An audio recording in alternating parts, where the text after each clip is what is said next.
시청자 여러분, 안녕하십니까? VOA 뉴스투데이 시작합니다. 첫 소식입니다.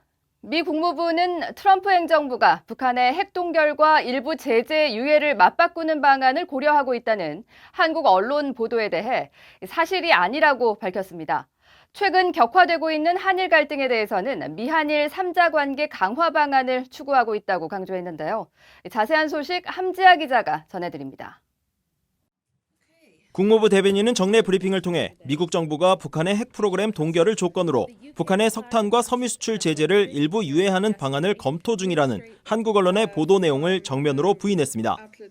스티븐 비건 대북 정책 특별 대표는 해당 보도가 완전한 거짓이라고 말했다고 밝혔습니다. I will say that I did actually speak to Steve Biegun about that, and he categorically denied that. He said that report is completely false. So there's no truth to that. 앞서 일부 한국 언론들은 백악관 내 북한 논의에 정통한 소식통을 인용했다면서 트럼프 행정부가 북한이 영변 핵시설의 전면 폐기와 핵 프로그램에 대한 완전한 동결에 동의할 경우 12에서 18개월 동안 석탄과 섬유 수출 제재를 유예하는 방안을 검토하고 있다고 전했습니다.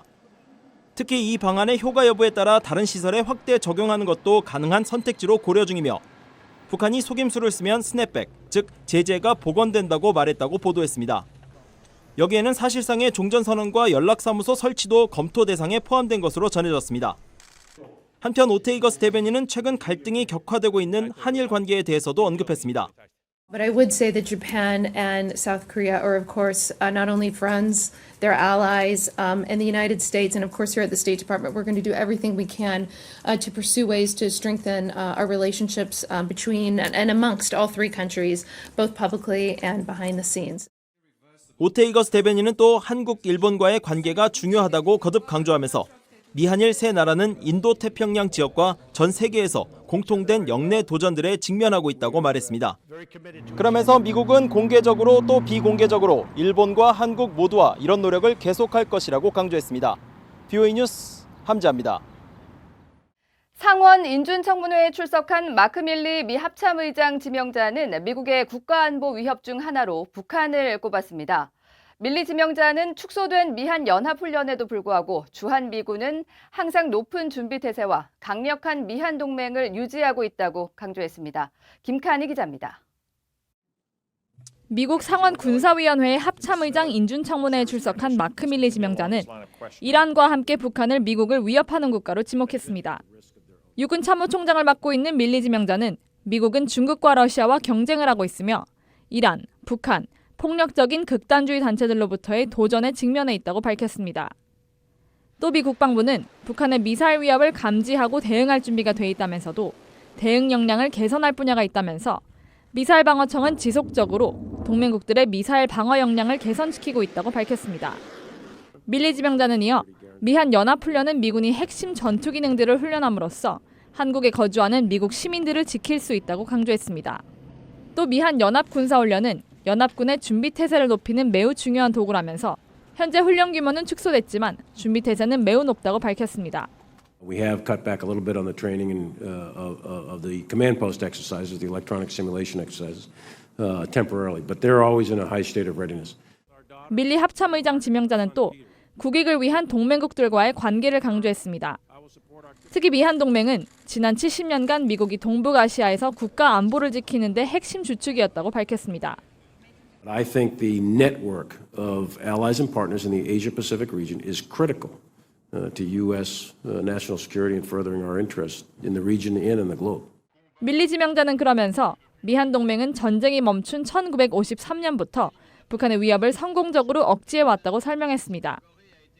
또 미한 동맹은 한국과 일본, 중국 사이의 잠정적 긴장 관계를 관리하는 데 필수적인 역할을 해왔다고 강조했습니다. VOA 뉴스 김칸희입니다. 북한의 대륙간 탄도미사일 화성 15호가 미국 본토 전역을 타격할 수 있다는 주한미군의 첫 공식 평가가 나왔습니다. 유엔 군사령부는 한반도 유사시 일본 자위대를 한반도에 불러들이려 한다는 일부 보도를 사실이 아니라며 부인했습니다. 박승혁 기자입니다. 주한미군 사령부는 북한이 현재 화성 13, 14, 15호 등 세 종류의 대륙간 탄도미사일 ICBM을 확보하고 있다고 밝혔습니다.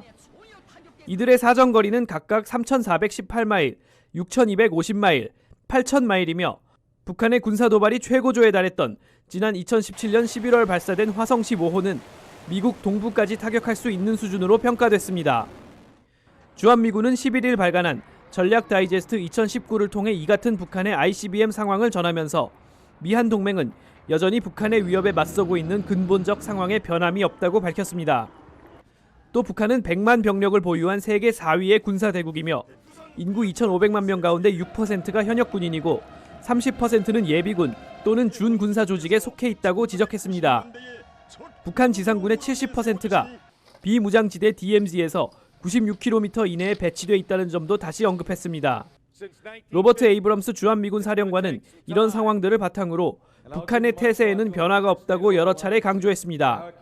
Recent activities on the peninsula by the DPRK has not changed the palpable reduction in tension on the peninsula.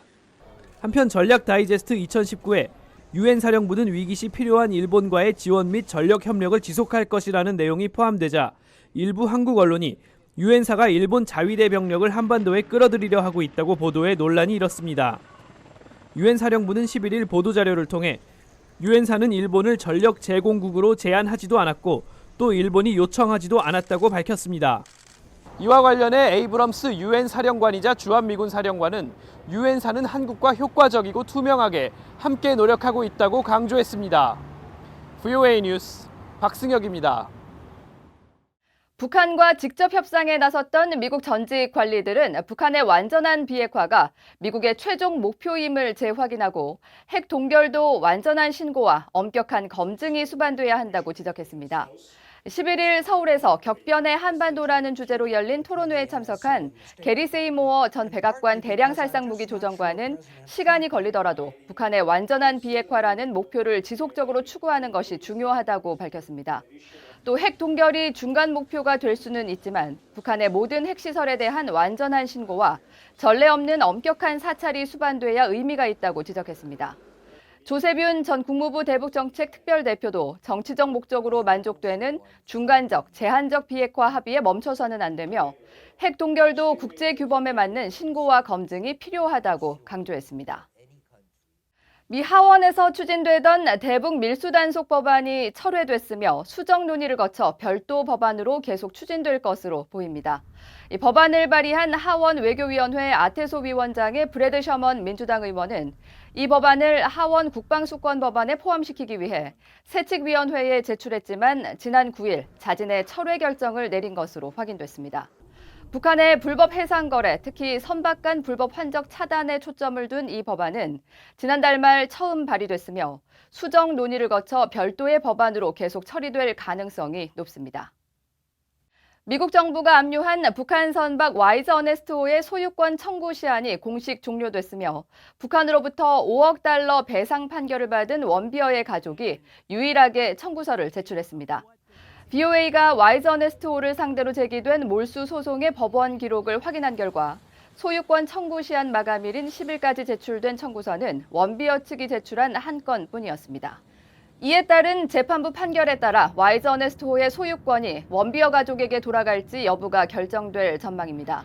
원비어의 부모인 신디와 프레드 원비어 씨는 아들 오토 원비어의 죽음이 북한 정권 때문이라며 미국 법원에 소송을 제기해 5억 달러의 배상 판결을 받은 바 있습니다. 이후 미국 정부는 대북 제재 품목인 북한산 석탄을 실은 상태로 인도네시아 당국에 억류됐던 와이즈 어네스트호를 압류한 뒤 몰수 소송을 제기했었습니다. 김정은 북한 국무위원장은 세계 최악의 기독교 박해자 가운데 한 명이며 김정은 집권 이후 박해가 증가했다고 국제감시단체가 밝혔습니다. 기독교 박해감시단체인 오픈도어즈는 10일 세계 최악의 기독교 박해단체와 개인 11명의 명단을 발표하면서 김정은 위원장을 세 번째에 올렸습니다.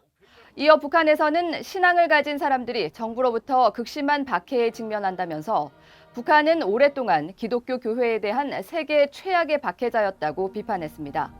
특히 김 위원장은 기독교 신앙의 어떤 실천도 불법화하는 국가 정책을 지속하면서 예배와 교회 모임, 성경 소지는 모두 불법이고 이를 위반한 사람들은 수용소로 보내져 심지어 사형에 직면할 수도 있다고 지적했습니다. 이상으로 VOA 뉴스투데이를 마칩니다. 함께해 주신 여러분 고맙습니다.